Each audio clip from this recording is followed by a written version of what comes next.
Operation Kagar దూకుడు పెరిగింది. దట్టమైన అడవుల్లో తుపాకులు గర్జిస్తున్నాయి.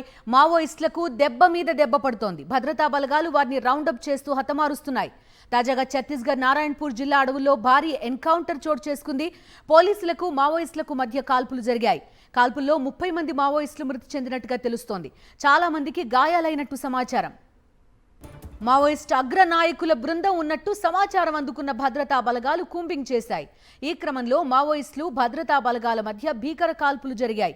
మావోయిస్ట్ అగ్రనేత నంబాల కేశవరావు అలియాస్ బసవరాజు ఈ ఎన్కౌంటర్లో మృతి చెందినట్టుగా సమాచారం. అతడిపై ₹1.5 కోట్ల రివార్డు ఉందని పోలీసులు అంటున్నారు. బస్తర్లోని 4 జిల్లాల నుంచి ఉమ్మడి భద్రతా దళాలు ఈ ఎన్కౌంటర్లో పాల్గొన్నాయి. గణపతి రాజీనామాతో పార్టీకి సుప్రీం కమాండర్గా నంబాల కేశవరావు బాధ్యతలు నిర్వహిస్తున్నారు. అతడి స్వస్థలం శ్రీకాకుళం జిల్లా జయన్నపేట. తూర్పుగోదావరి, విశాఖలో మావోయిస్టు పార్టీలో పనిచేశారు. పీపుల్స్ వార్ వ్యవస్థాపకుల్లో నంబాల ఒకరు. Maoist central committee, military commission అధిపతిగా కూడా పనిచేశారు. గరిల్లా యుద్ధ వ్యూహాలు రచించడంలో దిట్ట అతడు. ఐఈడీల వినియోగంలో నిపుణుడు. 1970 నుంచి మావోయిస్టు కార్యకలాపాల్లో నంబాల చురుగ్గా ఉన్నాడు. నంబాల ఉన్నారన్న సమాచారంతోనే మూద్ ప్రాంతాన్ని భద్రతా బలగాలు చుట్టుముట్టినట్టుగా తెలుస్తోంది. నారాయణపూర్ జిల్లా మాద్ అడవుల్లో ఎదురు కాల్పుల ఘటన ప్రస్తుతం మనం చూస్తున్నాం. భారీగా టాప్ క్యాడర్ మావోయిస్టులు ఇందులో చనిపోయినట్టుగా చెప్తున్నారు. పూర్తి డీటెయిల్స్ అందిస్తారు మా కరెస్పాండెంట్ మహేందర్ జాయిన్ అవుతున్నారు. మహేందర్, చెప్పండి, కర్రెగుట్టల్లో చూస్తున్నాం, దాన్ని మొత్తం రౌండప్ చేశారు. ఎవరెవరైతే ఉన్నారో వాళ్ళందరినీ హతమార్చినట్టుగా చెప్తున్నారు. ఇప్పుడు చూస్తున్నాం మనం ఛత్తీస్గఢ్ అడవుల్లో భారీ ఎన్కౌంటర్ జరిగినట్టు చెప్తున్నారు. నిజంగానే ఆపరేషన్ కగార్ అనేది ఒక కంక్లూజన్కి వచ్చినట్టు అర్థం చేసుకోవచ్చా?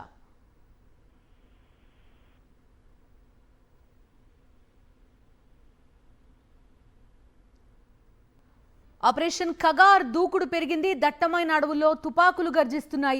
మావోయిస్టులకు దెబ్బ మీద దెబ్బ పడుతోంది. భద్రతా బలగాలు వారిని రౌండప్ చేస్తూ హతమారుస్తున్నాయి. ఛత్తీస్గఢ్ నారాయణపూర్ జిల్లా అడవుల్లో భారీ ఎన్కౌంటర్ జరిగింది. పోలీసులకు మావోయిస్టులకు మధ్య కాల్పులు జరిగాయి. కాల్పుల్లో 30 మంది మావోయిస్టులు మృతి చెందినట్టుగా తెలుస్తోంది. చాలా మందికి గాయాలైనట్టుగా కూడా సమాచారం. అయితే మావోయిస్ట్ అగ్రనాయకుల బృందం ఇక్కడ ఉన్నట్టుగా సమాచారం అందుకున్న భద్రతా బలగాలు కూంబింగ్ చేపట్టినట్టుగా తెలుస్తోంది.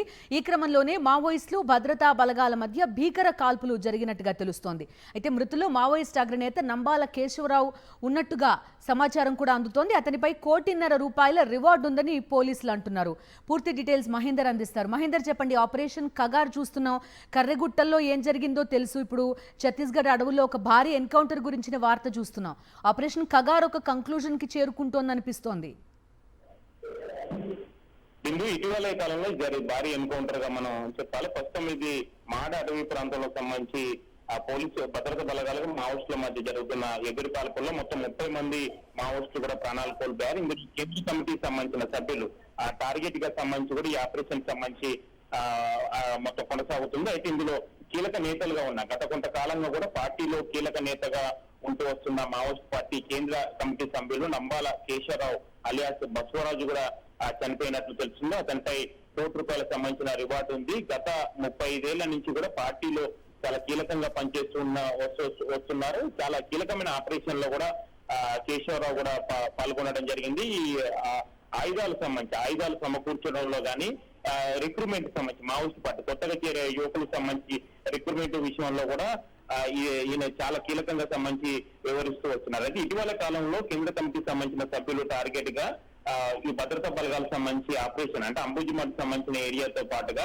కర్రెగుట్టలకు సంబంధించిన ప్రాంతంలో కూడా ఈ కుంబింగ్ కు సంబంధించి నిర్వహిస్తూ వస్తున్నారు. మొన్నటి వరకు కర్రెగుట్టకు సంబంధించిన ఏరియాలో అక్కడి నుంచి కేంద్ర కమిటీ సభ్యులు తప్పించుకున్నారు, వేరే ప్రాంతానికి వెళ్లారన్నది సమాచారంతో మళ్ళీ ఇప్పుడు ఈ మాడు అటవీకి సంబంధించిన అంబుజిమఠ్ ఏరియాలో ఈ మాడు అటవీ ప్రాంతంలో ఈ కేంద్ర కమిటీ సభ్యులు కర్రెగుట్ట అటవీ ప్రాంతంలో తప్పించుకొని వచ్చి ఇక్కడ ఒక మీటింగ్ ఏర్పాటు చేశారన్న పక్కా సమాచారంతో కూడా 2 రోజుల నుంచి ఈ ఆపరేషన్ సంబంధించి కొనసాగుతూ వస్తుంది. ఇవాళ ఉదయం తెల్లవారుజాము నుంచి కూడా ఎదురు కాల్పులకు సంబంధించి కొనసాగుతూ వస్తున్నాయి. మొత్తం దాదాపుగా 8 గంటల పైన కూడా ఈ జరిగిన ఎదురు కాల్పుల్లో మావోయిస్టు పార్టీ నుంచి ప్రాణ నష్టం కూడా ఎక్కువగా ఉన్నట్టు తెలుస్తుంది. ఇప్పటి వరకు అంటే 30 మంది చనిపోయినట్లు భద్రతా బలగాలకు సంబంధించి చెప్తున్నాయి. ఇందులో ఇప్పుడు ఒకరు కేంద్ర కమిటీ సభ్యులు ఉన్నట్టు కూడా మనకు అఫీషియల్ గా సంబంధించి తెలుస్తుంది. ఇంకా మీతో సంబంధించిన కేంద్ర కమిటీ సభ్యులు ఎవరైనా ఉన్నారన్నది కూడా తేలాల్సి ఉంది. ఈ ఆపరేషన్ అనేది సాయంత్రం వరకు కూడా చర్చ ఆపరేషన్ సంబంధించి ఇంకా కొనసాగే అవకాశాలు కనిపిస్తున్నాయి. పెద్ద ఎత్తున ఆయుధాలతో పాటుగా ఈ పేలుడు పదార్థాలకు సంబంధించి కూడా స్వాధీనం చేసుకున్నట్లు కూడా తెలుస్తుంది. ఈ ఆపరేషన్ సంబంధించి అయిన తర్వాత బస్తర్ రేంజ్ ఐజీ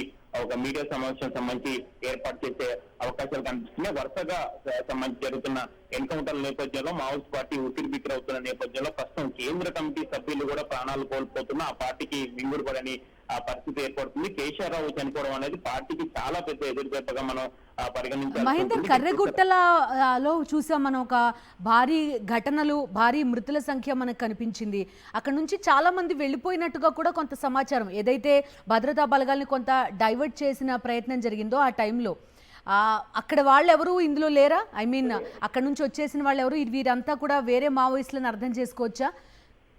వాస్తవానికి కర్రెగుట్టలో కేంద్ర కమిటీ సభ్యులు కీలక నేతలు ఉన్నారన్న సమాచారంతో కూడా అక్కడ కేంద్ర నిఘా వర్గాల సమాచారం రావడంతో అక్కడ ఒక బేస్ క్యాంప్ ని ఏర్పాటు చేశారు. దాదాపుగా నెల రోజుల వరకు కూడా అక్కడ ఆపరేషన్, అంటే దాదాపు 24 రోజుల పైన కూడా ఆపరేషన్ సంబంధించి వాళ్ళు కొనసాగిస్తూ కుంబింగ్ నిర్వహించి వస్తారు. ఇదే సందర్భంలో పాకిస్తాన్ సంబంధించిన ఇష్యూ నేపథ్యంలో అక్కడ భద్రతా బలగాలు రిటర్న్ కర్రెగుట్ట నుంచి వెళ్లడం జరిగింది. వెళ్లిన తర్వాత అక్కడి నుంచి కేంద్ర కమిటీకి సంబంధించిన కొందరు సభ్యులు వేరే ప్రాంతానికి తప్పించుకున్నారు. వేరే ప్రాంతానికి అంబుజిమట్టు ఏరియాకి వెళ్లారన్న సమాచారం సంబంధించి రావడంతో కూడా కేంద్ర నిఘా వర్గాలు కూడా అక్కడి నుంచి మళ్ళీ మాడ్ అటవీ ప్రాంతం ఎక్కడ జరిగిందో, మాడ్ అటవీ ప్రాంతంలో ఎన్కౌంటర్ సంబంధించి జరిగిందో అది కూడా అంబుజిమట్టు సంబంధించిన ఏరియా. ఇది కూడా మావోయిస్ట్ పార్టీకి సంబంధించిన కంచుకోట.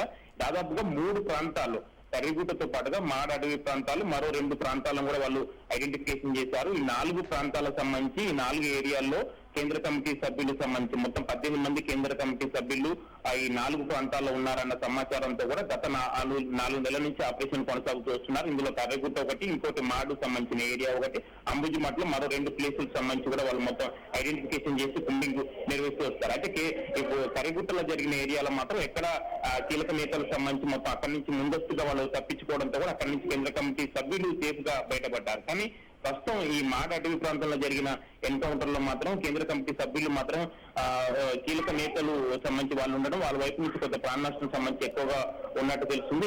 ఇంకెవరెవరు ఉన్నారన్నది మాత్రం తెలియాల్సింది. ఇంకా 18 మందిలో మాత్రం ఇప్పటి వరకు సంబంధించి ఈ ఎన్కౌంటర్ లో జరుగుతున్న వరుస ఎన్కౌంటర్ లో 3 వరకు చనిపోయారు. ప్రస్తుతం కేశవరావు చనిపోవడం కూడా ఇది కూడా ఒక పార్టీకి పెద్ద ఎదురుదెబ్బగా మనం పరిగణించాల్సి ఉంటుంది. సాయంత్రం వరకు మొత్తం ఈ ఆపరేషన్ మొత్తం పూర్తి అయితే ఎవరెవరు ఉన్నారు, ఇంకా ఏ క్యాడర్ వాళ్ళు ఉన్నారు అన్నది ఒక స్పష్టత వచ్చే అవకాశాలు ఉన్నాయి. ప్రస్తుతం ఈ పార్టీ సంబంధించి కూడా ప్రస్తుతం జరిగిన ఎన్కౌంటర్ నేపథ్యంలో అత్యవసరంగా కేంద్ర కమిటీ కూడా ఒక సమావేశం ఏర్పాటు సంబంధించి ప్రస్తుతం చేసినట్లు మనకు సమాచారం వస్తుంది. శాంతి చర్చలేమో మావోయిస్టులు అడుగుతున్న పరిస్థితులు ఒకవైపు చూస్తున్నాం, కానీ ఆ ఒప్పుకునే సూచనలు కేంద్రం నుంచి ఎక్కడా మనకి కనబడని పరిస్థితులు. ఈ నేపథ్యంలో కొంత భారీ నష్టం మావోయిస్టుల వైపు నుంచి మనకు కనిపిస్తోంది. ఎండాకాలం కావడం అనేది కొంత ఈ నష్ట తీవ్రతను కూడా పెంచిందా అనిపిస్తోంది.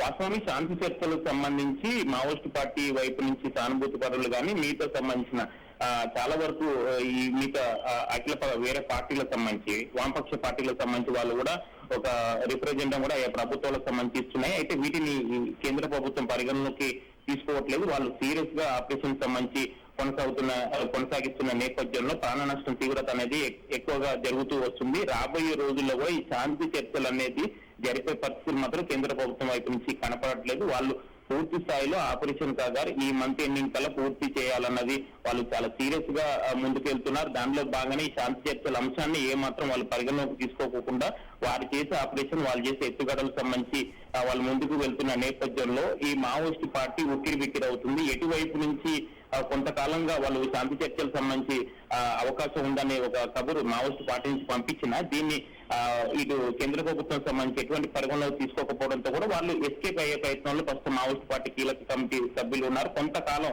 ఒక 6 నెలల వరకు ఈ ఆపరేషన్ సీరియస్ గా ఉన్న నేపథ్యంలో బయటపడితే తర్వాత మళ్ళీ పార్టీని బలోపేతం చేసుకోవచ్చు అన్న ఉద్దేశం మావోయిస్టు పార్టీకి ఉంది. అయితే ఆ బలోపేతం కాకుండా ఉండాలన్న ఉద్దేశంతో ఇటు కేంద్ర ప్రభుత్వం చాలా సీరియస్ గా సంబంధించి చేస్తుంది. ఇప్పుడు ఈ ఎండింగ్ వరకు కూడా ఎండాకాలం సంబంధించి మే ఎండింగ్ వరకు మళ్ళీ వర్షాకాలం సీజన్ అయితే మావోయిస్టు పార్టీ తప్పించుకోవడానికి చాలా అనుకూలంగా ఉంటుంది. వాగులు వంకలు దాదాపుగా అంబుజిమట్ ఏరియాతో పాటుగా మావోయిస్టు పార్టీ స్థావరాలు ఉన్న ప్రాంతంలో దాదాపుగా 85 వరకు కూడా కాలువలు సంబంధించి ఉంటాయి. కీలకమైన గోదావరి నది తీర ప్రాంతం.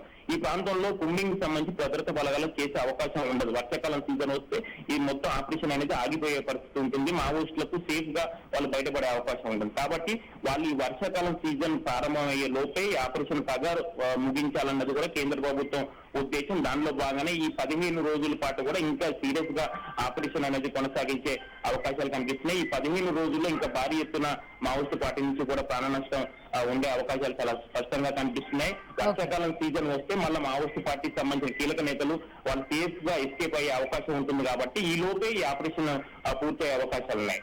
Okay Mahender, thank you. So చూస్తున్నాం మనం ఆపరేషన్ కగార్ దూకుడు పూర్తిగా పెరిగినట్టుగా మనం అర్థం చేసుకోవచ్చు. ఈ పరిణామాల్ని బట్టి దట్టమైన అడవుల్లో తుపాకులు గర్జిస్తున్నాయి. మావోయిస్టులకు దెబ్బ మీద దెబ్బ పడుతోంది. భద్రతా బలగాలు వారిని రౌండప్ చేస్తూ హతమారుస్తున్నాయి. ఛత్తీస్గఢ్ నారాయణపూర్ జిల్లా అడవుల్లో భారీ ఎన్కౌంటర్ జరిగింది. పోలీసులకు మావోయిస్టులకు మధ్య కాల్పులు జరిగాయి. కాల్పుల్లో 30 మంది మావోయిస్టులు మృతి చెందినట్టుగా తెలుస్తోంది.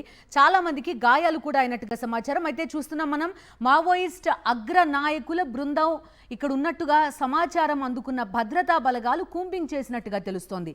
ఈ క్రమంలోనే మావోయిస్టులకు భద్రతా బలగాలకు మధ్య భీకర కాల్పులు జరిగాయి. మావోయిస్టు అగ్రనేత నంబాల కేశవరావు అలియాస్ బసవరాజు ఈ ఎన్కౌంటర్లో మృతి చెందినట్టుగా సమాచారం అందుతోంది. అతడిపై ₹1,50,00,000 రివార్డు ఉందని పోలీసులు పేర్కొంటున్నారు. బస్తర్లోని 4 జిల్లాల నుంచి ఉమ్మడి భద్రతా దళాలు ఈ ఎన్కౌంటర్లో పాల్గొన్నాయి. గణపతి రాజీనామాతో పార్టీకి సుప్రీం కమాండర్గా నంబాల కేశవరావు బాధ్యతలు స్వీకరించారు. అతని స్వస్థలం శ్రీకాకుళం జిల్లా జయన్నపేట. తూర్పుగోదావరి, విశాఖలో మావోయిస్టు పార్టీలో పనిచేశారు. పీపుల్స్ వార్ వ్యవస్థాపకుల్లో నంబాల కూడా ఒకరు. మావోయిస్ట్ సెంట్రల్ మిలిటరీ కమిషన్ అధిపతిగా కూడా పనిచేశారు. గెరిల్లా యుద్ధ వ్యూహాలు రచించడంలో దిట్ట. ఐఈడీల వినియోగంలో నిపుణుడిగా చెప్తారు. 1970 నుంచి మావోయిస్టు కార్యకలాపాల్లో నంబాల చురుగ్గా ఉన్నారు. నంబాల ఉన్నారనే సమాచారంతో మూద్ ప్రాంతాన్ని భద్రతా బలగాలు చుట్టుముట్టాయి. ఎన్కౌంటర్ గురించి మాట్లాడారు ఛత్తీస్గఢ్ డిప్యూటీ సీఎం విజయ్ వర్మ. ఆయన ఏమన్నారో ఒకసారి చూద్దాం. नारायणपुर और बीजापुर का संयुक्त क्षेत्र है और स्पेशली आप कहें तो इंद्रावती इसमें सेंचुरी और इसके ओरछा के मध्य का क्षेत्र है. लगभग 50 घंटों से सर्च ऑपरेशन चल रहा था जिसमें मुठभेड़ हुई है और 26 से अधिक नक्सली उसमें मारे गए. कुछ बड़े कैडर की भी होने की संभावना है. जवानों की भुजाओं की ताकत पर एक और बड़ी सफलता, एक और बड़ी कामयाबी हमारे पूरे क्षेत्र को लाल आतंक से मुक्त करने के लिए मिली है. मैं हृदय से बधाई देता हूं जवानों को. हुए हैं, कुछ और सामान रिकवर होंगे ही होंगे और उसमें स्पष्टता आएगी कि क्या क्या हुआ है. सुरक्षा बलों की बात करें तो किसी को कोई हताहत होने की? एक हमारा जवान घायल हुआ है परंतु खतरे से बाहर है. एक सहयोगी थे जो वो शहीद हुए हैं और सरकार का इस पर पूरा ध्यान है. आगे उसको ध्यान दे करके आगे बढ़ाएंगे.